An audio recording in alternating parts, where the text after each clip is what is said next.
Marlène et Jean-Claude sommes très heureux de te présenter une émission très spéciale afin de comprendre les faits d'actualité. Merci pour ta fidélité. Merci de nous recevoir encore. Merci d'être un fervent étudiant de la Bible, parce que c'est ce que nous faisons. Quelle est la réponse? Point d'interrogation. 2. N'a pas pour vocation de t'enrôler dans une communauté religieuse quelconque. Non.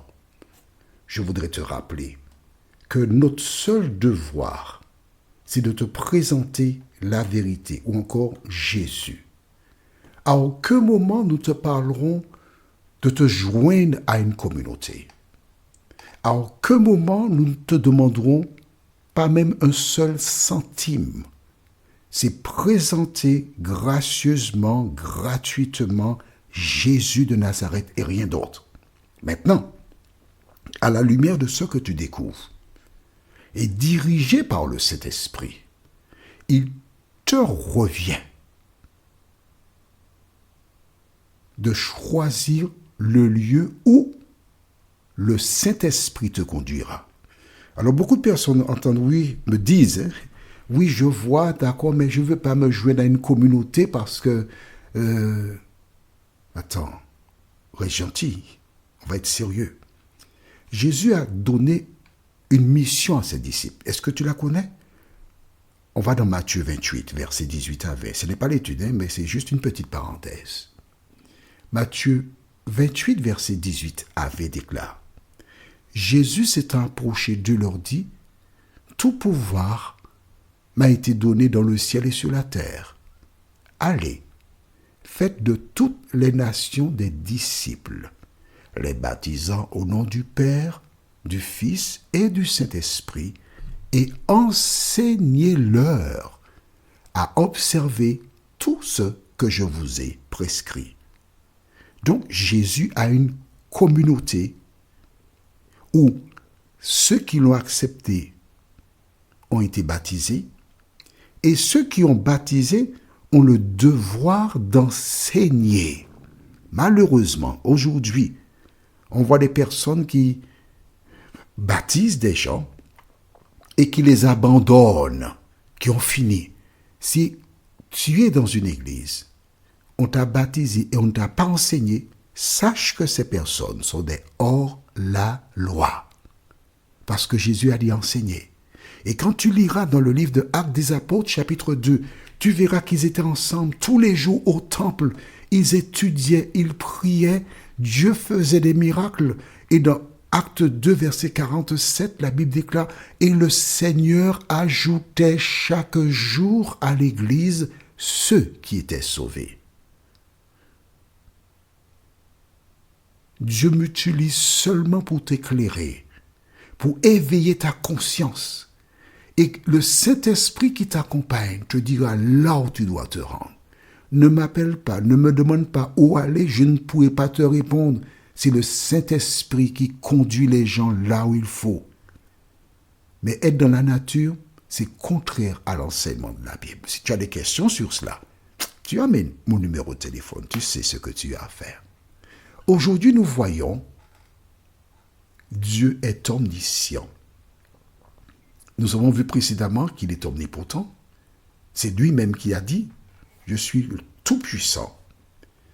Avant d'aborder notre thème, notre référence, je te rappelle, c'est Luc 12, versets 4 à 7.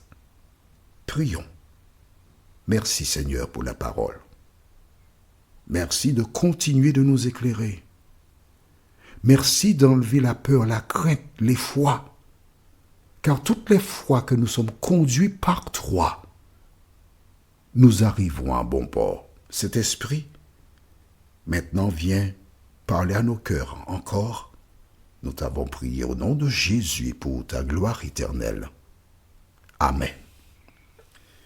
Un jour, Jésus s'adressant à des personnes fit la déclaration que nous lisons dans Luc 12, verset 4 Et nous arriverons jusqu'au verset 7. Je vous dis, à vous tous qui êtes mes amis. Ah, c'est intéressant. Les personnes qui étaient près de Jésus étaient ses amis. Tu as la possibilité d'être toi aussi une ou un ami de Jésus. C'est d'être près de lui. Et c'est un avantage, je t'explique pourquoi. Quand tu liras le récit sur la mort de Jésus, il y avait au pied de la croix du Sauveur un centenier romain qui observait, qui regardait. Et quand Jésus rendit le souffle de vie, il dit, certainement cet homme était le Fils de Dieu. Jésus n'a pas prêché, il n'a pas enseigné, mais son attitude était plus éloquente que n'importe quel message. Et plus tard, quelqu'un rédigeait une chanson que j'aime énormément. Elle dit, près de Jésus, je trouve un sûr asile. Et si mon ciel est parfois menaçant, il me rassure. En lui, je suis paisible ou encore tranquille. Dans ma faiblesse, agit son bras puissant. Amen. Près de Jésus. Et Jésus dit, je vous dis, à vous qui êtes mes amis, ne craignez pas ceux qui tuent le corps et qui, après cela, ne peuvent rien faire de plus. Je vous montrerai qui vous devez craindre. Craignez celui qui, après avoir tué, a le pouvoir de jeter dans la géhenne. Oui, je vous le dis, c'est lui que vous devez craindre. Ne vend-on pas 5 passereaux pour 2 sous? Cependant, pas un d'eux n'est oublié devant Dieu. Et même les cheveux de votre tête sont tous comptés. Ne craignez donc point, vous valez plus que beaucoup de passereaux. Amen. La parole qui nous intéresse, c'est celle-là. Les cheveux de votre tête sont comptés. Regarde ta tête dans un miroir. Essaie de passer ta main. Et imagine, Jésus fait la déclaration qu'il connaît avec exactitude le nombre de cheveux qui se trouvent sur ta tête. Tu imagines cela? Tu imagines? Et quels que soient les ordinateurs que tu pourrais mettre en place dans le temps pour compter les cheveux, ils arriveront peut-être. Mais Dieu n'a pas besoin d'un ordinateur. Il sait exactement tout ce qui te concerne. Et il te dit, Jésus, n'aie pas peur. Garde la foi. Il faut t'appuyer sur moi. Prions. Notre Seigneur et notre Dieu.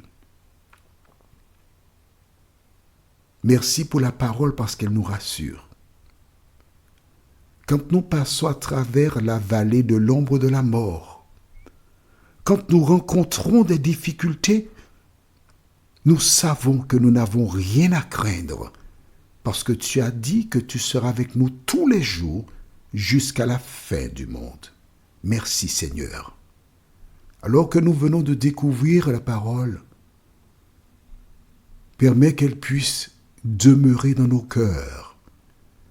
Cet esprit, merci de les sceller.